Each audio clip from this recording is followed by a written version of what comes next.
Gio nih, kita mau nanya nih terkait lagi maraknya nih tahun ini ya, perundungan anak di sekolah terjadi ya, entah sekolah besar, sekolah kecil, menengah, itu banyak terjadi di mana-mana. Mungkin kita sebagai orang tua dan Mas juga sebagai salah satu public figure ya, melihatnya seperti apa sih Mas perundungan anak di sekolah ini Mas? Ya, kalau kita melihat dari kondisi sekarang ini, boleh dibilang perundungan ini masuk ke dalam zona yang boleh dibilang yang tidak baik-baik saja. Artinya ketika persoalan sekarang ini adalah bukan persoalan hanya keluarga, tapi udah persoalan bangsa. Karena kita tahu sendiri generasi anak-anak kita yang sekolah-sekolah masih setingkat SMA, sampai SMA ini segmen besar ya. Nah, kita tahu bahwa sekolah ini kan kalau kita lihat adalah merupakan tempat selain dalam kehidupan di dalam keluarga, sekolah itu adalah merupakan miniatur yang dimana ada pendidikan. Nah, kalau dalam pendidikan di sini bahwa tidak ada rasa nyaman dan tidak ada rasa bahwa adanya sesuatu yang membuat kita nih, contoh ya sebagai orang tua, bahwa ini jangan sampai terjadi adanya perundungan. Ini kan pasti ada konstelasi, berarti kan ada hubungan-hubungan yang mungkin dicari akarnya. Nah, kalau menurut saya perundungan ini dilahirkan disebabkan karena tadi diakibatkan anak-anak sekarang ini kan sempat terjadi dulu sekolah sempat gak pada zaman COVID sekolah belajar di rumah ya. Yang kedua karena mereka belajar di rumah, mereka beradaptasinya terhadap handphone, gadget. Lalu yang ketiga bahwa karena mereka tidak berinteraksi, mereka ibaratnya begini, berkomunitasnya itu secara kecil. Artinya secara kecil itu artinya secara miniaturnya itu tidak sampai secara hubungannya luas. Contohnya, ketika kita tidak bergaul saja atau kita hanya coba pegang handphone, kita polanya udah mindset kita udah polanya udah yang berubah, pola mindset. Nah, yang paling sekarang kita hati-hati bahwa ketika anak-anak ini sekarang masuk ke dalam arena yang sekarang sudah melewati dari COVID tadi, ini ada suatu problem baru adalah kondisi anak-anak ini kayak orang kaget. Jadi kaget dalam arti ini bahwa ketika sekarang ini sudah terbiasa seperti dahulu sebelum COVID, tetapi sudah ada investasi. Investasi apa? Investasi tadi kan, investasi pikiran, investasi pergaulan, investasi mindset gitu. Nah, inilah investasi ini dikeluarkan sekarang. Kalau dulu sebelum COVID, mungkin kadang-kadang kalau anak-anak banyak, kalau saya lihat banyak kurikuler ya, yang ekstra kurikuler.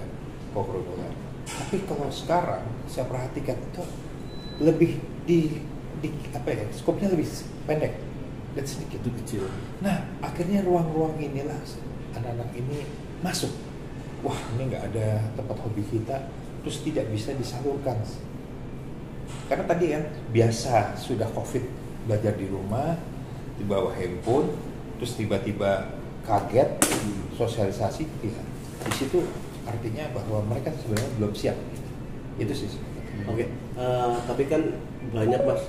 Ini Dari zaman dulu juga sama, bahwa kalau di mana ada kelompok, maka di situ ada mayoritas dan minoritas.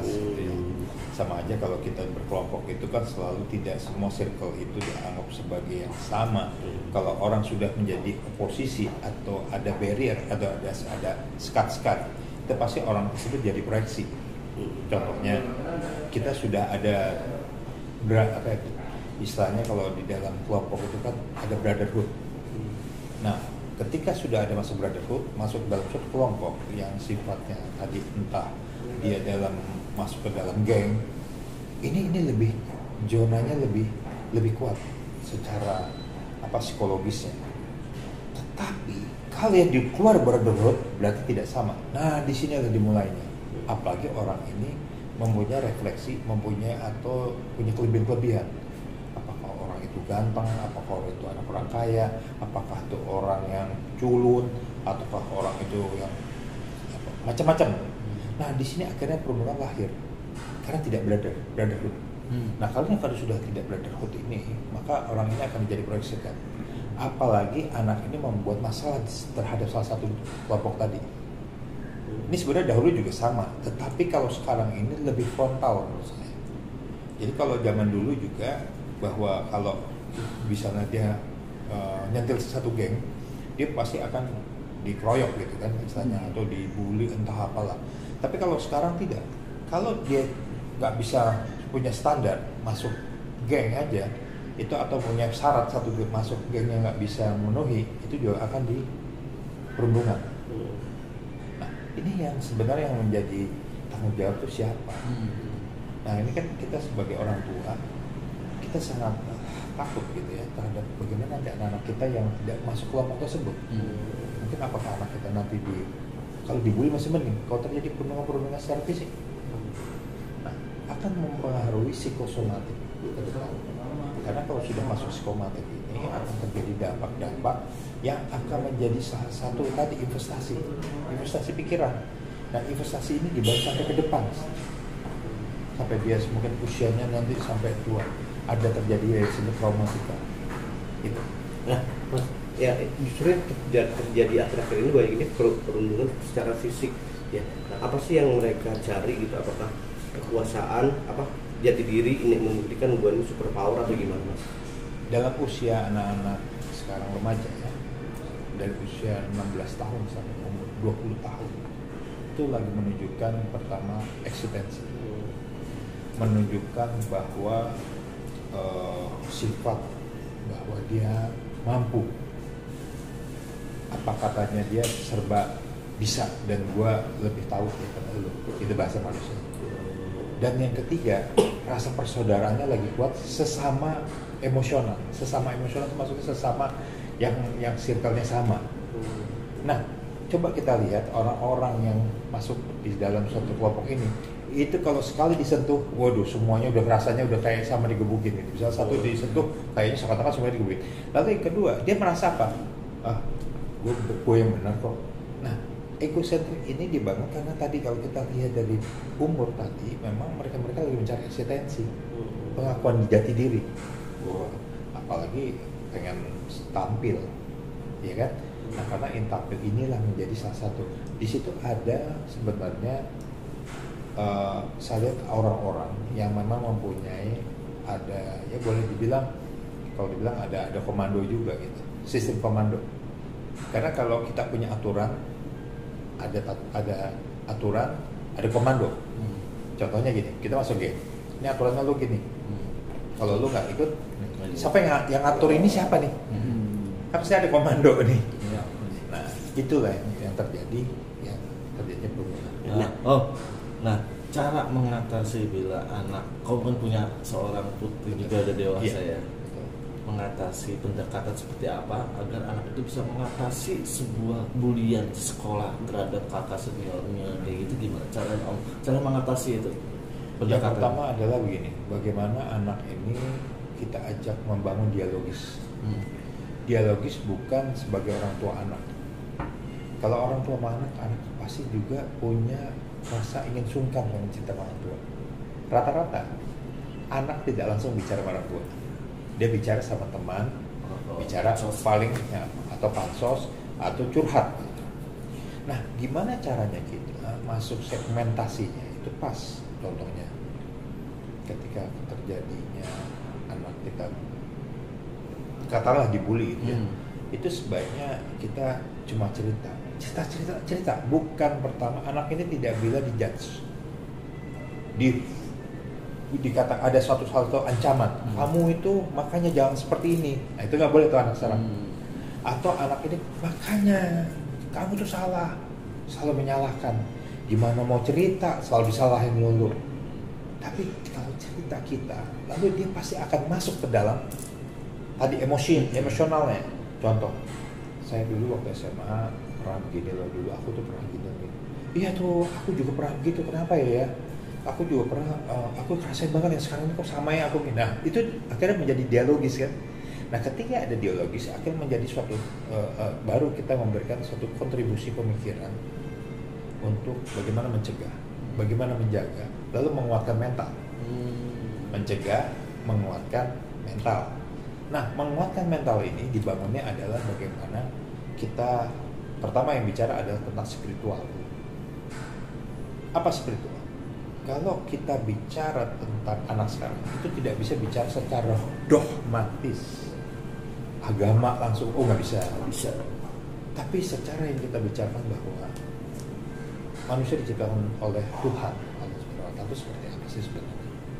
Lalu ada fase-fase. Nah, anak itu kan karena dia dengerin, kayak nggak dengerin, tetapi dia sudah ada investasinya di sini. Nah, itulah yang maksud saya, bahwa bagaimana pendekatan kita dialogis. Yang ketiga adalah bagaimana ketika anak ini terjadinya ada tadi ya, konflik, dia bukan istilahnya diberikan sanksi-sanksi secara sosial atau sanksi-sanksi secara kriminalisasi sosial. Katanya gini maksudnya sosial. Makanya kamu itu jangan kayak si Anu.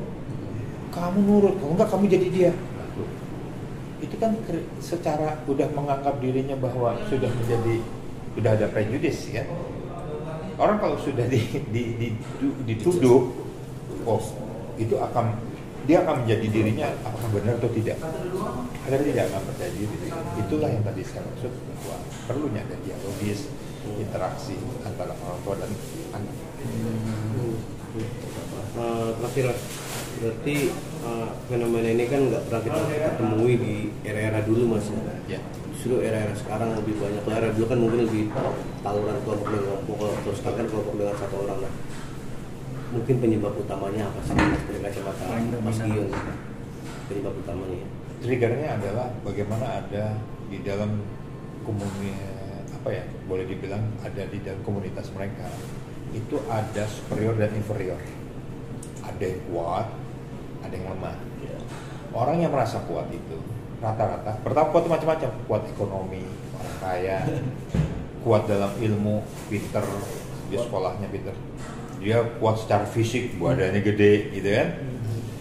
Nah biasanya ada aja salah satu orang-orang seperti ini yang sifatnya timbul menjadi salah satu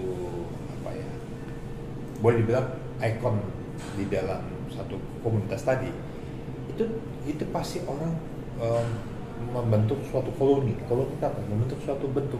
Itu tadi satu brotherhood, satu lingkungan. Nah, kita bagaimana sih sebenarnya? Apakah ini memang tren atau situasi atau bagaimana? Tetapi bagaimanapun peran guru, peran sekolah itu ada satu mata pelajaran yang memang tidak boleh dihilangkan. Pendidikan moral, Pancasila. Etika. Pancasila oke, saya setuju. Tetapi pendidikan moral dan etika. Ini ada mata pelajaran yang saya usul nanti. Mudah-mudahan saya pengen ngomong di kelompok-kelompok di Dekut. Mata pelajaran pendidikan moral dan etika. Moral dan etika ini sangat penting sekali. Contoh, ketika dia masuk sekolah, bagaimana dia sama guru? Siapa? Hormat. Kayak kita zaman dulu kan, kita udah sama guru udah takut kan, gitu kan. Nah, bagaimana kita juga merefleksi bagaimana bekerja sama, berinteraksi, lalu tidak ada rasa superior inferior. Nah, inilah yang dibangun komunikasi di sekolah. Nah, sekolah ini adalah merupakan juga banyak setengah pemikiran pendidikan moral itu ada di sekolah. Tapi kalau itu tidak berhasil atau guru-gurunya atau sekolahnya tidak menciptakan hal itu, ini akan berbahaya sekali untuk anak didik. Terima kasih atas